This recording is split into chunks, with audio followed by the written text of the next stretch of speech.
Bonjour Kylian, bonjour à tous. Et bien, en début de journal, nous reviendrons sur les hommages qui ont eu lieu hier en Guyane. Hommage pour Samuel Paty, ce professeur d'histoire géo assassiné vendredi. Rassemblement et recueillement en Guyane. Reportage dans un instant au lycée Félix Éboué. La centrale du Larivot, elle ne fonctionnera pas au fioul mais à la biomasse liquide. Ça vous le savez, mais qu'est-ce que c'est que la biomasse liquide ? Nous avons posé la question au collectif Alter Larivot qui d'ailleurs n'est pas convaincu par cette annonce. Nous ferons aussi le point sur les affaires judiciaires qui concernent le maire d'Apatou, Paul Dolianki, qui devra peut-être remettre son élection en jeu dans quelques mois. Et puis nous filerons au lycée Michotte qui lance une nouvelle formation en électricité avec EDF pour partenaire, une opportunité pour le proviseur du lycée. Et juste après votre journal, Florian, Victor Zamit va accueillir Marie-Ange Chénière Jean-Baptiste, qui est secrétaire adjointe UTG à la RCT. Et l'ex-RCT, devront nous dire dorénavant, qui maintenant s'appelle la Globus, et ils reviendront tous les deux sur ce conflit et sur la manière dont les choses vont évoluer pour les agents en grève dans les jours et semaines à venir. Mais pour l'instant, vous revenez sur ce qu'a fait l'actualité hier, avec notamment ces professeurs de Guyane qui ont rendu un hommage à leurs collègues assassinés vendredi dernier. Oui, hommage à Samuel Paty, un professeur d'histoire géo assassiné après un cours sur les libertés d'expression durant lequel il avait montré des caricatures extraites de Charlie Hebdo à ses élèves. Hier, toute la profession et la France entière a rendu hommage à cette victime. En Guyane, les syndicats enseignants avaient organisé en soirée des rassemblements et plus tôt dans la journée, un moment de recueillement avait été observé dans les établissements scolaires. Clément Buzalka l'a suivi au lycée Félix Éboué. Vous le savez sans doute, vendredi dernier, un professeur en métropole s'est fait décapiter par un islamiste radical, au seul motif qu'il faisait son métier de professeur. On va respecter à partir de maintenant, en sa mémoire, 1 minute de silence. Au lycée Félix Éboué, les drapeaux ont été mis en berne. À 11h précises, les élèves se sont levés, regroupés et tus en hommage à ce professeur lâchement assassiné près de Paris. Dans une prise de parole, le proviseur Jacques Desmarons n'a pas manqué de rappeler la valeur de la laïcité, surtout à l'école.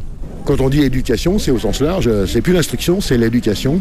Donc on éduque aussi pour faire de nos apprenants, comme on dit savamment, des citoyens éclairés. Et malgré l'effroi provoqué par cet attentat, les professeurs d'histoire géo ne veulent pas modifier leurs habitudes. Fabien Dulphy sait qu'il est difficile d'enseigner certains sujets socialement vifs, mais il continuera coûte que coûte. L'exemple de Charlie Hebdo est à mon sens l'exemple le plus probant. Cette liberté d'expression qui est effectivement assez outrancière de la part de Charlie Hebdo est une liberté qui est accordée par l'État. Et donc les élèves, qui sont des adultes en devenir, doivent comprendre que l'État français accorde cette liberté d'expression. Et s'il y a bien une valeur qui ne fait pas débat chez les jeunes, c'est bien la liberté d'expression. Même si c'est quelque chose qui vous choque, vous n'êtes pas d'accord, vous n'allez pas commettre un crime pour ça. C'est à cause d'une caricature qui a été mal interprétée. C'est pas correct de faire ça, c'est pas humain. Aujourd'hui, on a droit à la liberté d'expression et ça a été violé, cette valeur de la République française. Chez certains lycéens, en revanche, le droit au blasphème, lui, est parfois contesté. Et face à la barbarie, d'aucuns seraient presque prêts à y renoncer. Le reportage de Clément Buzalka au lycée Félix Éboué à Cayenne. Ils sont arrivés et ils ont déjà commencé les rencontres. Ce sont les membres de la mission interministérielle chargée d'étudier la mise en place d'un CHU en Guyane. Un CHU que plusieurs élus, Rodolphe Alexandre en tête, réclament à corps et à cri. Ce dernier affirmait d'ailleurs il y a quelques semaines que la crise du coronavirus avait mis en exergue ce besoin de centres hospitaliers universitaires. La mission doit rendre ses conclusions en fin d'année ou alors début 2021 puisqu'elle est arrivée avec 15 jours de retard. Vous en parlez, Jean-Paul Lepelletier en parle. Nous en parlons à nouveau ce matin dans votre journal de cette future centrale du Larivot qui finalement fonctionnera à la biomasse liquide. C'est normal, ça fait parler, la biomasse liquide, mais qu'est-ce que c'est ? Il faut comprendre les matières organiques qui peuvent se transformer en énergie. Ce sont par exemple les huiles végétales. C'est ce qu'a annoncé il y a quelques jours la ministre de la Transition écologique, Barbara Pompili. Fini donc le fioul pour faire tourner cette centrale qui à terme viendra remplacer celle de Dégradé-Cannes. François Cuseni, porte-parole du collectif Alter Larivot, dénonce du greenwashing et il y aura quand même un nuage de fumée en plus, prévient-il. Pour refaire un petit tour d'actualité sur ce projet tel qu'il est aujourd'hui, l'oléoduc reste en place, le comblement de la mangrove reste en place, Cette zone inondable où on va installer un site Céveso reste en place, le stockage des carburants reste en place, la pollution de l'air. Là, Madame Pompili a admis enfin qu'il y aurait une pollution de l'air. Déjà à Balata, le long de la N1, si vous restez trop longtemps, vos yeux sont rouges, j'éternue, je tousse. Là, avec une centrale par-dessus, les habitants de Balata, de la Chaumière, mais aussi de la Carapa où ça se construit, vont être sous un nuage de fumée et ça ne changera pas avec ces biocarburants. Peut-être moins, mais il y aura toujours un nuage de fumée et de gaz. Absolument tout le projet reste identique, sauf le carburant qu'on va mettre dedans. Alors de dire, on va mettre des huiles plutôt que des énergies fossiles, pourquoi pas ? Mais la distance reste encore plus longue et finalement, quand on regarde le bilan total du projet, pas juste de fonctionnement, ça reste pareil, voire même pire. François Cusini, porte-parole du collectif Alter Larrivo. Ceux qui sont concernés vont comprendre. Le ministre de la Justice a sermonné les notaires ultramarins sur l'indivision successorale. C'est souvent inextricable, cette histoire d'indivision. Oui. Eh bien, il y a 2 ans, le député martiniquais Serge Letchimy avait fait voter une loi qui était censée rendre les choses plus simple en matière d'indivision, plus fluide, mais cette loi, elle a du mal à s'enraciner parmi les notaires ultramarins et le ministre Éric Dupond-Moretti a pointé le manque de zèle justement de la part des notaires pour faire appliquer cette loi qui prévoit, dans cas d'indivision, de solliciter la majorité des concernés, la majorité des indivisaires pour faire avancer les dossiers et débloquer les situations plutôt que de solliciter la totalité. Et normalement, ça permet de débloquer les situations, mais ce n'est pas assez mis en place. Bon, on va voir comment les choses vont se mettre en place, justement, s'il y aura un peu plus de zèle de la part des notaires. S'il y en a un qui aura bien envie de tourner la page de l'année 2020, c'est le maire d'Apatou qui se retrouve empêtré dans des affaires judiciaires. On a tous envie de la tourner, cette page, mais Paul Dolianchi, peut-être plus que les autres, il était devant le tribunal la semaine dernière. Plusieurs chefs d'accusation ont été retenus contre lui: favoritisme, prise illégale d'intérêt, détournement de fonds publics.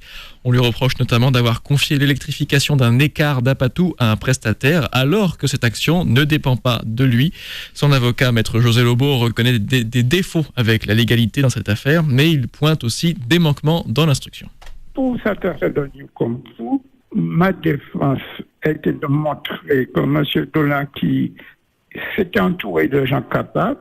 C'est qu'au niveau légal, c'était pas tout à fait. Ce qu'il a fait était discutable, mais il avait fait parce qu'il avait reçu les encouragements du sous-préfet et que ni le sous-préfet ni les personnes capables de monter l'opération n'ont été entendues.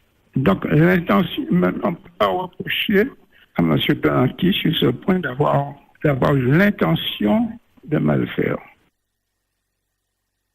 Paul Dolianchi, le maire d'Apatou, est aussi cité dans d'autres affaires, notamment une affaire d'infraction douanière, souvenez-vous, l'histoire de la valise au mois d'août, et puis son élection de mars qui pourrait être annulée lorsqu'il aura épuisé tous les recours judiciaires. 7h13. Voilà. Nous parlons de cette nouvelle formation pour les élèves du lycée Michotte. Difficile de faire une transition. Ah oui, mais c'est un nouveau CAP d'électricien. Oui, c'est vrai qu'on passe de la justice au lycée Michotte. Un nouveau CAP d'électricien qui a vu le jour, une formation en alternance avec EDF Guyane. 9 alternants ont inauguré cette formation dans laquelle EDF fait office en quelque sorte de mécène, même si l'entreprise ne pourra pas tous les embaucher à la sortie. Mais Vincent Martin, le proviseur du lycée Michotte, y voit tout de même une belle opportunité puisque pour lui, l'alternance, c'est tout de même un tremplin vers l'emploi. Quand une entreprise, elle s'investit parce qu'elle investit de l'argent dans un apprenti, ce n'est pas pour après s'en défaire. Elle n'a qu'un seul objectif, c'est de les former au mieux pour qu'ils acquièrent les compétences nécessaires pour l'embaucher. Donc quand une entreprise s'engage dans l'apprentissage, c'est elle ambitionne de pouvoir le garder. Après, il y a les aléas de l'entreprise qui font que peut-être c'est pas le cas, mais dans tous les cas, ça participe à la formation du jeune sur le territoire. Et si c'est pas EDF qui va le garder, ces compétences-là, elles sont acquises. Et donc le jeune, il aura beaucoup de chances de pouvoir d'être embauché dans une autre entreprise en électricité. Je suis très très satisfait, d'une part parce que les apprentis, il y a une sélection fine qui a été faite et on a des apprentis de haut niveau. Deuxièmement, je suis satisfait parce que les entreprises, ça répond à un besoin du territoire et on a su être à l'heure et répondre aux besoins du territoire pour que ces jeunes et moins jeunes, parce que la fourchette d'âge est variée, eh bien, apprennent et puissent après s'insérer dans la vie. Parce que si on a le travail, eh bien, on s'insère socialement. Donc ça, c'est primordial. Donc oui, je suis très satisfait de cette formation. Vincent Martin, proviseur du lycée Michotte. On termine avec un coup d'œil sur les Antilles, comme d'habitude, sur la Martinique. Aujourd'hui, avec cette fronde anti-radar en Martinique. Selon France Antilles, 21 radars tourelles flambant neufs qui n'étaient même pas encore en fonctionnement, ils n'étaient pas branchés, ont été vandalisés dans la nuit de dimanche à lundi. Ils venaient remplacer l'ancienne génération de radars, dont beaucoup étaient déjà hors service. 21 radars tourelles. On se demande combien cela peut coûter.